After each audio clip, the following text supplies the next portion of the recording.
오늘 읽지 않았습니다만 본문이 27절부터 시작하는데요. 27절에 부활이 없다고 주장하는 사두개인 중 어떤 이들이 왔다 이렇게 기록하고 있는데, 똑같은 내용을 기록하고 있는 마태복음 22장 23절에는 약간 다르게 기록하고 있어요. 이렇게 기록합니다. 부활이 없다는 사두개인들이 그날 예수께 와서 물어 이르되, 여기 그날이라고 하는 것은 어떤 날이냐? 지난주에 봤던 대로 세금 논쟁이 있었던 그날을 가리키는 겁니다. 세금 논쟁으로 바리새인과 서기관들이 예수님께 완패했던 그날을 가리키는 거예요.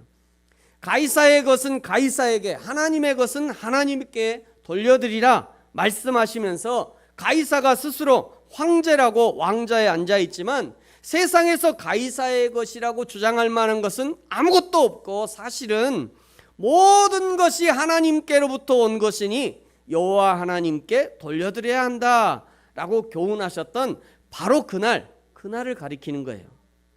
여러분, 그렇죠? 저와 여러분이 소유하고 있는 것 중 어떤 것도 진짜 내 것이라고 내 소유를 주장할 만한 것이 무엇이 있습니까? 사실은 아무것도 없습니다.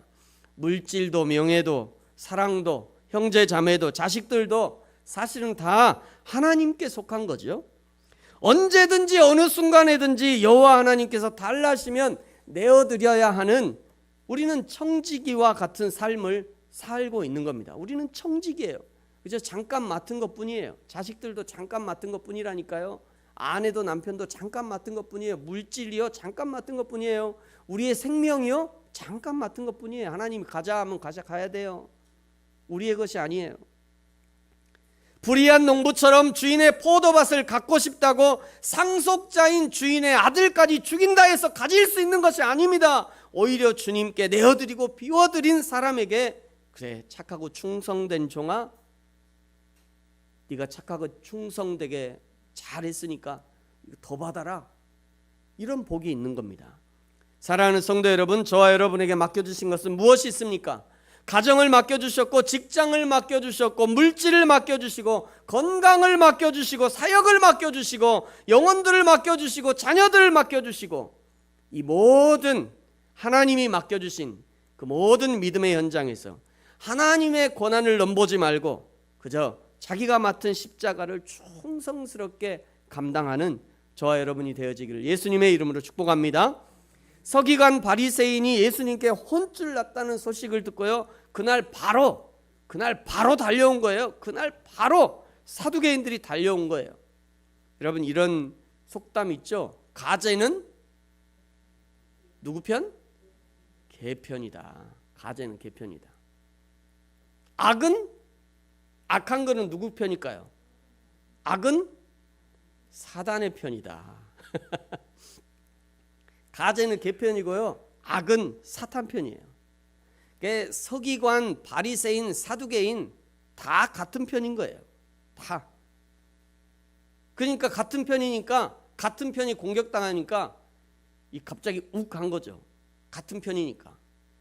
원래는 서로 맨날 앙숙이거든요. 서로 앙숙인데 그 앙숙이 공격당했다고 하니까 욱한 거예요. 그러니까 그날 바로 쫓아온 겁니다. 예수님께. 서기관 바리새인들이 예수님께 혼쭐 났다는 소식을 들으니까 그냥 듣자마자 바로 그날 예수님께 쫓아온 거예요. 사랑하는 성도 여러분, 저와 여러분은 어느 편입니까? 좌우 어떤 편에도 서지 마시고 늘 진리 편에 서시기를 축복합니다. 내가 누구와 가까운가 보다 무엇이 바른가를 먼저 생각해야 되는 거예요. 무엇이 내게 더 유익한가 보다 무엇이 하나님의 정의와 공의에 더 합당한가를 먼저 생각하고 행동하면 실수할 일이 사라지게 될 것입니다. 특별히 사두개인들을 소개할 때는요, 오늘 27절에 보니까 부활이 없다고 주장하는 사두개인들이라는 말이 항상 따라다닙니다.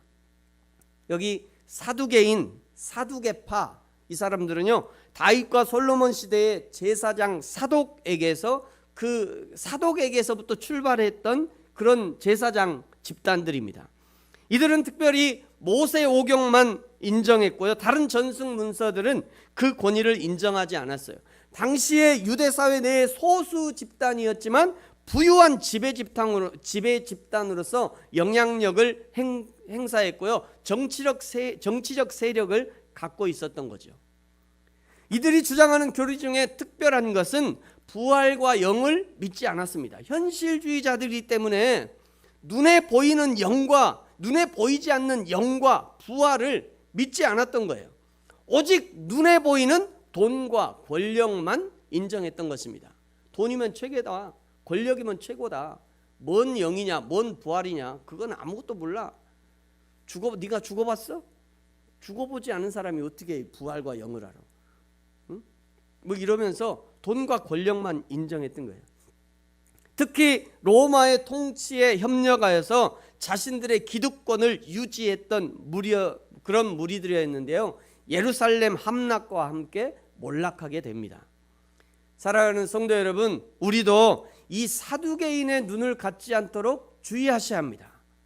사두개인의 눈. 교회를 평가할 때 그 교회 건물 있나? 그 교회 몇 명 출석하나? 그 교회 재정은 빵빵한가? 그 교회는 어떤 프로그램들이 있을까? 그 교회 가면 내가 할 일이 많은가? 일하고 싶은 사람은 이런 거를 먼저 봐요. 내가 가면 그 교회 할 일 있나? 일하기 싫은 사람은요, 내가 가면 20자리 있나? 참 신기해요. 어떤 사람은 내가 가면 할 일 있나?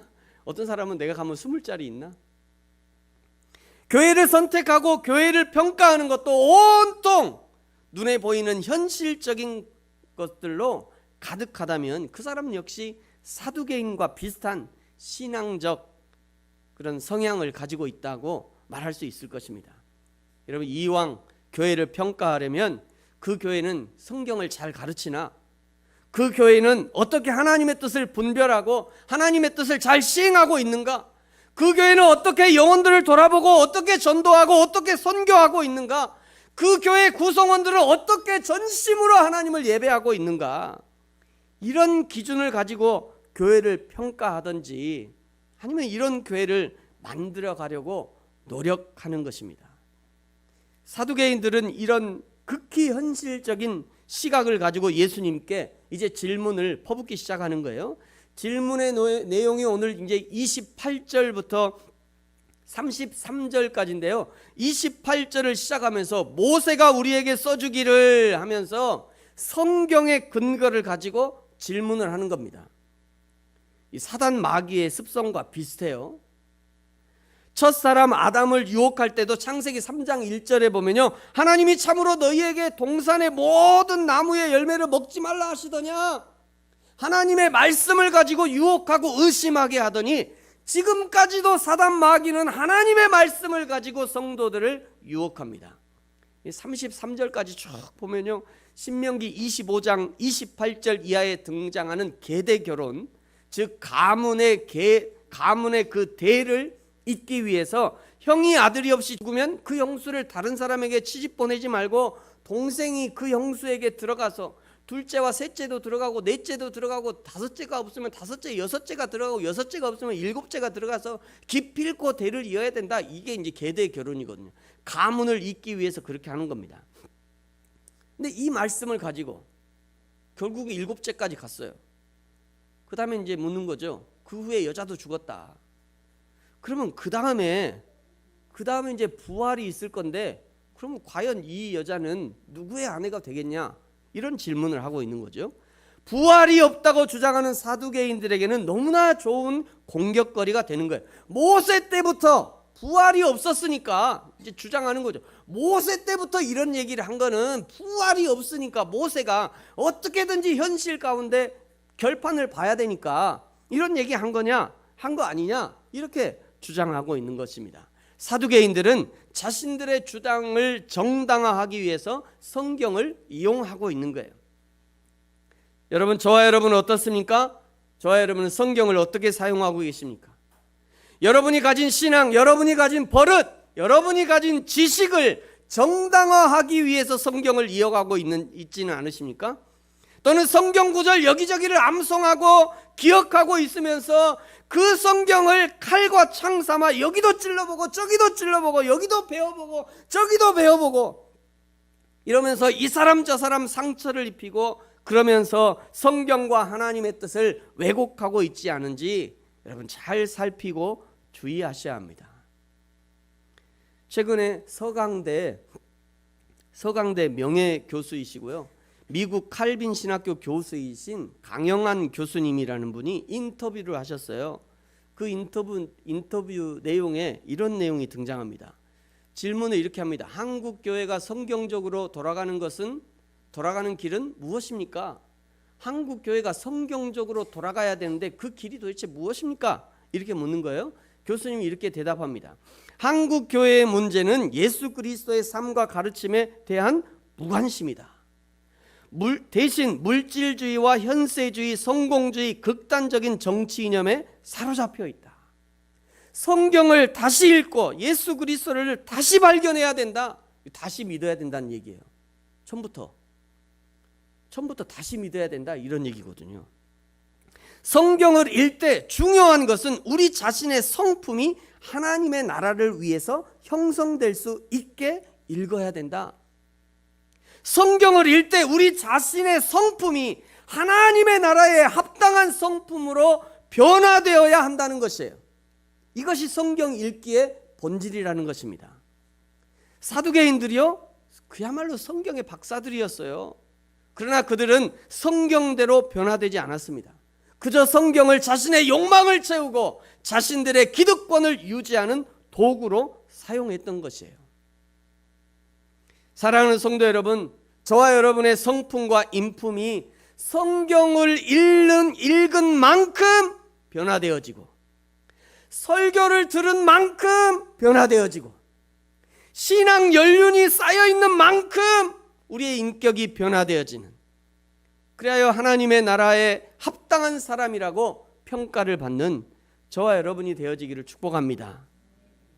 성경을 들이대면서 질문하는 사두개인들에게 예수님 이제 대답하셔요. 34절에 보니까요, 세상의 자녀들은 장가도 가고 시집도 가지만, 세상 사람들은 장가도 가고 시집도 가지만, 35절에 저 세상 하나님의 나라를 얘기하죠. 하나님의 나라는 시집 가고 장가 가는 것이 없다. 36절 그들은 다시 죽을 수도 없나니 이는 천사와 동등이요 부활의 자녀로서 하나님의 자녀다. 부활한 자들은 천사와 동등이다. 하나님의 자녀다. 다시 죽지 않는다. 그러니까 결혼할 필요가 없다. 저 하나님의 나라에서는 결혼이 필요가 없어. 이런 얘기를 하는 거죠. 그러면서 지금 사두개인들이 오해하고 있는 하나님의 말씀, 부활에 관한 하나님의 정확한 입장을 알려주시고 그들의 잘못을 수정시켜 주십니다. 37절 이렇게 말씀하시죠. 죽은 자가 살아난다는 것은 모세가 가시나무 떨기에 관한 글에서 주를 아브라함의 하나님이요 이삭의 하나님이요 야곱의 하나님이라 칭하였나니. 자, 38절 같이 읽을까요? 시작. 하나님은 죽은 자의 하나님이 아니요 살아있는 자의 하나님이시라. 하나님에게는 모든 사람이 살았느니라 하시니. 아멘. 여러분, 오늘 이 말씀이 오늘 설교의 제목이자 결론인데요, 이 말씀은 인간과 하나님의 관계가 살아있는 관계라는 것을 역설적으로 말씀하고 있는 거예요. 인간과 하나님의 관계는 살아있는 관계라는 거예요. 즉 하나님은 살아있는 사람에게만 하나님이라는 거예요. 살아있는 사람에게만 하나님인 거예요. 육신은 몸을 지니고 이 세상에서 살아가고 있다 해도 영적으로 거듭나지 못한 사람은, 구체적으로 삶이 변화되지 못한 채로 살아가고 있다면 그 사람은 진정한 의미에서 살아있다고 할 수 없는 거예요. 하나님과의 교제를 나눌 수 없는 거죠. 왜냐하면 하나님은 살아있는 자의 하나님이기 때문입니다. 반대로 육체는 죽었다 해도 중생한 사람, 36절에서 얘기하잖아요. 육체는 죽었다 해도 중생한 사람, 그들은 다시 죽을 수도 없나니 이는 천사와 동등이요 부활의 자녀로서 하나님의 자녀다. 비록 육체는 죽었지만 그러나 중생한 사람은 하나님과 살아있는 관계를 맺을 수 있다는 거예요. 그래서요, 누가는 마가복음 12장 8절 이하에 이 본문이 나오고요. 마태복음 22장 23절 이하에 이 본문이 나오는데, 오늘 이 누가복음에서만 특별히 38절 끝에 하나님에게는 모든 사람이 살았느니라 이렇게 덧붙이고 있는 거예요. 이 말은 살아있는 사람은 하나님 안에 있다 이런 말입니다. 또 이 말은 하나님 안에 있으면 모든 사람이 죽어도 산다 이런 의미예요. 이것은 이미 죽음을 넘어서는 이야기를 하고 있는 거죠. 부활 역시 육체적 의미의 죽음과 부활이 아니라 그것을 넘어서는 다른 차원이 있다는 것을 말하고 있는 거예요. 여러분, 한 사람이 영생을 얻는 과정이, 이 사람이 회개를 하고요, 회개한 다음에 이 땅에서 생명이 끝나면 그 다음에 영생의 복이 주어지는 것이 아니라, 잘 들으셔야 됩니다. 저와 여러분이 이 땅에서 회개했어요. 회개하고 이 땅을 살다가 어느 날 죽었어요. 그 다음에 영생의 복이 이어지는 것이 아니라, 그 얘기를 성경은 그렇게 우리에게 가르치지 않아요. 그게 아닙니다. 회개하는 순간 영원한 현재로서의 영생과 부활을 누리게 되는 거예요. 회개하는 순간, 내가 예수 그리스도를 믿고 회개하는 순간, 거기서 우리는 영원한 영생과 복을 누리게 되는 것입니다. 그러므로 이 땅에서 성도들은 천국을 그저 저 세상에, 이 세상에 살다가 저 하나님의 나라에 가서 얻는 것으로, 천국을 그렇게 해서 얻는 것으로 이해해서는 안 됩니다. 내가 천국에 합당한 사람인가 죽어서 결정되는 것이 아니라 오늘 결정되는 거예요. 오늘, 지금 이 시간에 결정이 되는 겁니다. 여기서 결정이 되는 거예요. 여기서 내가 하나님 나라에 합당한 사람인가는 오늘 지금 여기서 드러나는 겁니다. 결정이 되는 거예요. 이 땅에서 예수를 믿으면 예수님과 함께 하는 그것이 천국으로 변화되는 것이고요, 그리고 동시에 죽어 들어갈 천국이 준비되어지는 거예요. 할렐루야. 여러분이 이 땅에서 딱 죽어야 저쪽에서 천국이 준비되는 게 아니라니까. 그 얘기 아니에요. 그게 아니에요. 내가 예수 그리스도를 믿는 순간 여기서 천국이 준비되어지는 거예요. 동시에. 그것이 하나님의 시각이에요. 그러므로 성도들은 이 땅에서 천국을 그저 이 세상에서 죽어서 들어가는 것으로 이해해서는 안 됩니다. 그렇게 이해해서는 안 돼요. 여러분, 그래서 주기도에 이렇게 기도하잖아요. 뜻이 하늘에서 이루어진 것 같이 어디서도 이루어지게요? 땅에서도 이루어지게. 하나님의 뜻이 이루어지는 것을 우리는 뭐라고 해요? 하나님의 뜻이 하늘에서 이루어진대. 거기가 어디예요? 천국이라고 얘기하잖아요. 하나님의 뜻이 하늘에서 이루어지는 것, 거기를 천국이라고 얘기해요. 우리가 거기가 천국이에요. 그 천국이 어디에서도 이루어지도록 기도하라는 거예요? 땅에서도 이루어지도록 기도하래요. 이 땅에서 이루어지도록 기도하는 것, 그러면 이 땅에서 하나님의 뜻이 이루어지면 거기를 뭐라고 그래요? 지상천국. 그죠? 저 하나님의 나라, 헤븐, 하나님의 나라, 거기가 천국이고요, 이 땅에서도 하나님의 뜻이 이루어지면 그것을 우리는 지상천국 이렇게 얘기하는 거예요. 지난주에는 이것이 잘 된다 안 된다? 잘 안 된다고 얘기했잖아요. 이게 잘 안 돼요. 왜 잘 안 되죠? 사단이 방해해요. 사단을 닮은 마귀의 자식들, 사단의 자식들이 방해한다니까요. 잘 안 돼요. 그럼에도 불구하고 이런 지상천국의 삶이 이루어지도록 기도하라는 거예요. 천국의 삶이 죽어서 하나님의 나라에 가서만이 아니라 너희들이 살아있는 이 땅에서 천국의 삶을 만들어 가도록 해야 한다는 그런 의미를 담고 있는 거예요. 이렇게 말하면 어떤 사람들이, 목사님, 나는 예수님을 믿는데도요, 우리 집은 집에 들어가면 지옥 같아요. 목사님, 나 예수 믿는데도 우리 집은, 우리 집사람도 예수 믿고 나도 예수 믿고, 우리 가족이 다 예수 믿는데 근데 그냥 집에만 들어가면 지옥 같아요. 그런 사람이 가장 먼저 해야 될 것은요, 먼저 자기 자신이 진짜 예수님을 믿는지를 스스로 확인해 봐야 돼요. 상대방이 진짜 문제가 물론 상대방도 문제가 있을 수 있죠. 근데 상대방에게서 문제를 찾으려고 하면요, 한도 끝도 없어요. 그렇잖아요. 상대방에서 찾으려면 한도 끝도 없어요. 그러니까 먼저 자기 자신을 돌아봐야 돼요. 자신이 그냥 예수님 믿는 척 하는지, 그냥 교회만 다니는 척 하고 있지 않은지, 자신이 진짜 내가 하나님의 진리의 말씀을 따르고 성령 하나님의 인도하심에 순종하는 진짜 그리스도인의 삶을 살고 있는지 먼저 자기 자신을 확인해야 돼요. 아무리 좋은 보약도요, 가짜는 효과를 내지 못해요. 진짜 보약이라야 효과가 나는 거죠. 그러므로 사랑하는 성도 여러분, 오늘 진짜 그리스도인으로 사시기를 축복합니다.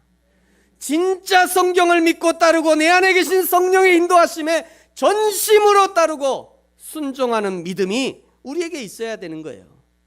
그래야 나로부터 작은 천국, 지상 천국이 이루어져 가는 것입니다. 38절에 보니까요, 하나님을 정의하면서 살아있는 자의 하나님이시다 이렇게 알려주셨는데요, 인간과 하나님의 관계가 살아있는 관계라는 것을 말씀하셨죠. 하나님은 살아있는 사람에게만 하나님이 된다는 그런 의미로 말씀하신 거예요. 이것처럼 여호와 하나님을 이해하는 여러 가지 정의들을 성경은 우리에게 알려주시는데요, 잠깐 살펴보겠습니다.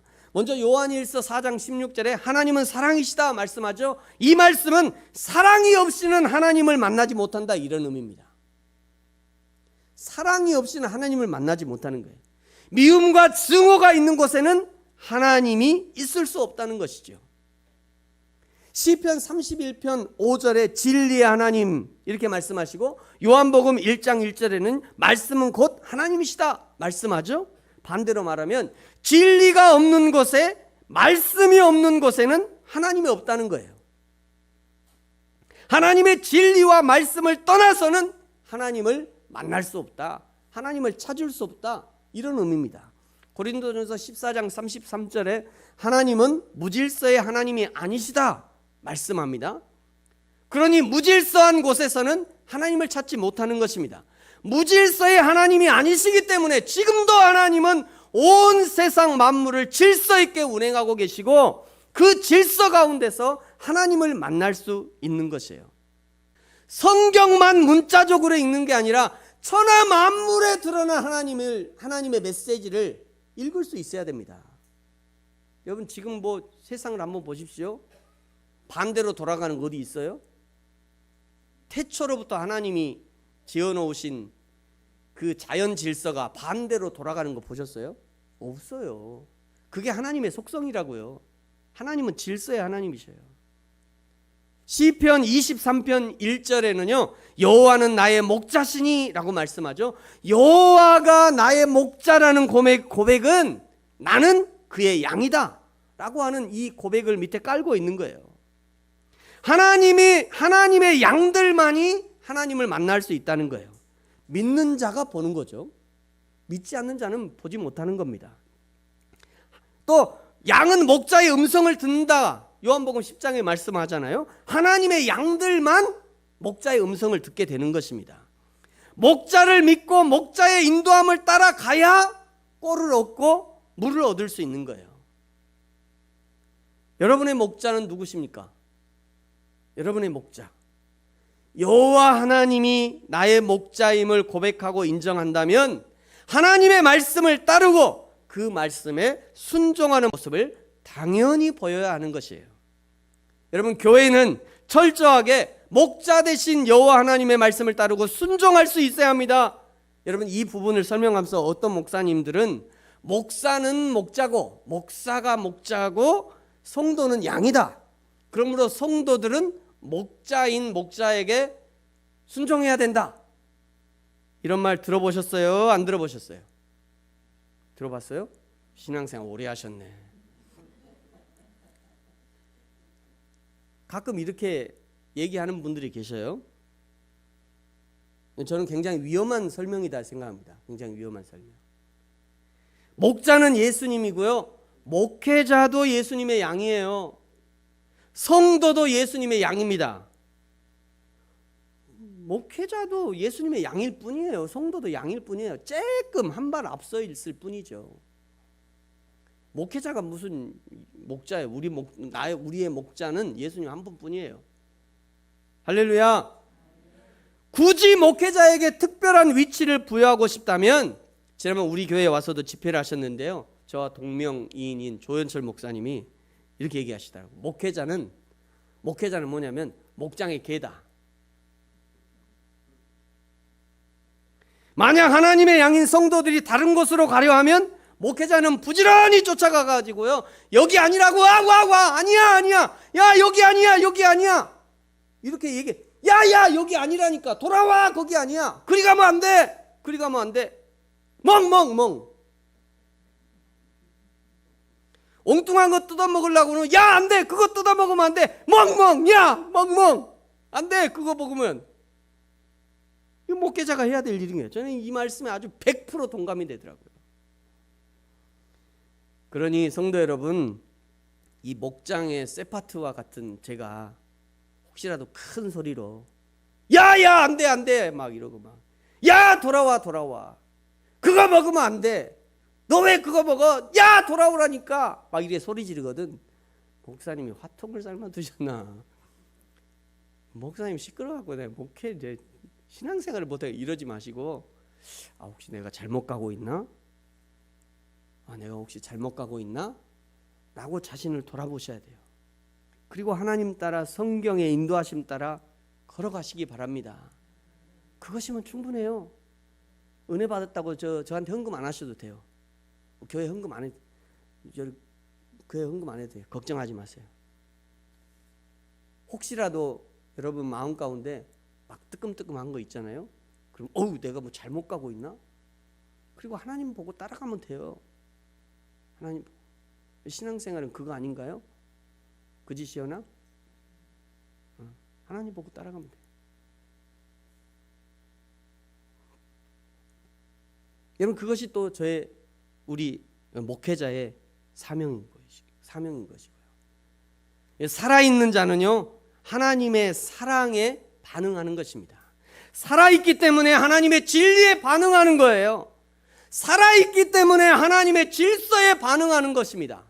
살아있기 때문에 목자 되신 하나님을 따라가는 거예요. 이것이 살아있는 자의 특징이에요. 살아있는 신앙의 특징이에요. 그러므로 뭐 더 많은 특징들이 있을 수 있습니다만, 여러분에게 이런 반응이 있는지를 좀 잘 살피셔야 돼요. 이런 반응. 내가 하나님을 사랑하고 있는가? 교회를 사랑하고 성도들을 사랑하고 있는가? 내가 하나님의 진리를 사모하고 있는가? 내가 하나님의 질서를 지금 잘 지키고 있는가? 내가 목자 되신 하나님, 그 하나님의 인도하심에 순종함에 따라가고 있는가? 이거를 잘 체크하셔야 된다는 거예요. 여러분, 이렇게 부활과 천국에 대해 말씀하시는 예수님을 곁에서 보고 있던 서기관 중에 어떤 사람들이 39절에 보니까, 선생님 말씀을 잘 하셨습니다. 저는 이 말을 참, 오늘 이제 제목은 38절이었는데 저는 이 말이 참 이렇게 좀 깊이 와닿았어요. 선생님 말씀을 잘 하셨습니다. 제가 느끼기에는 이 말이 있고, 그 기세등등하게 아까는 찾아왔잖아요. 예수님 앞에 기세등등하게 찾아왔는데, 마치 예수님 앞에 무릎을 탁 꿇고는, 선생 되신 예수님, 제가 그 예수님의 말씀에 제가 무릎 꿇습니다. 그것을 인정합니다. 이렇게 들려요. 저는 이 39절의 말씀이. 왜 그러냐면 40절이 뒤에 있기 때문이에요. 40절에 뭐라고 하냐면, 그들은, 부활이 없다고 주장하는 사두개인들은, 이런 의미거든요. 이 사두개인들을 어떻게 했냐면, 사두개인들은 아무것도 인정하지 못하고 입을 꽉 닫아버려요. 이게 반대되는 거죠. 39절에 그들은, 서기관들은 예수님을 인정하면서 무릎을 꿇었다고 그러면, 반대되게 40절에 사두개인들은 입을 꽉 닫은 거예요. 그냥 아무 말도 하지 않은 거예요. 이 예수님의 명쾌한 대답에 수긍하고 믿음의 자리로 나아가는 자들도 있지만, 침묵으로 일관하면서 여전히 비신앙의 자리에 머물러 있는 자도 있다는 것이에요. 참으로 비겁하고 불쌍한 자들이죠. 사랑하는 성도 여러분, 저와 여러분은 자신의 무지와 자신의 어리석음이 드러날 때 어떻게 반응하십니까? 나의 무지함, 나의 어리석음을 수용하는 사람이라면 그 사람은 분명 오늘보다 내일 발전할 가능성이 있는 사람일 것이에요. 그러나 나의 무지와 어리석음이 드러날 때 그럴 리 없다고, 내가 그렇게 안 된다고, 내가 그렇게 하면 그러면 안 된다고 그냥 벌쩍벌쩍 뛰면서 견디기 어려워하는 사람들이 있는데요. 여러분, 그럴 거 없습니다. 왜 그러냐면 우리는 다 하나님 앞에 무지한 자들이에요. 무지한, 목사라고 뭐 다 합니까? 아니, 저는 맨날 얘기합니다만 늘 얘기하는, 목사라고 다 몰라요. 저도 잘 모릅니다. 죄송합니다. 저도 잘 몰라요. 그래서요, 찬송가 304장에 이렇게, 오늘 이제 이따 헌금 드릴 때 찬송할 건데, 이 4장에 이렇게 얘기하잖아요. 3절에 하늘을 두루마리 삼고 바다를 먹물 삼아도 한없는 하나님의 사랑 다 기록할 수 없다. 왜 다 기록할 수 없죠? 모르니까 기록을 못하는 거예요. 모르니까. 하늘을 두루마리 삼고 바다를 먹물 삼아서 기록하고 싶어도 내가 그 하나님의 사랑을 다 알 수 없기 때문에 기록하지 않는 겁니다. 기록할 수 없는 거예요.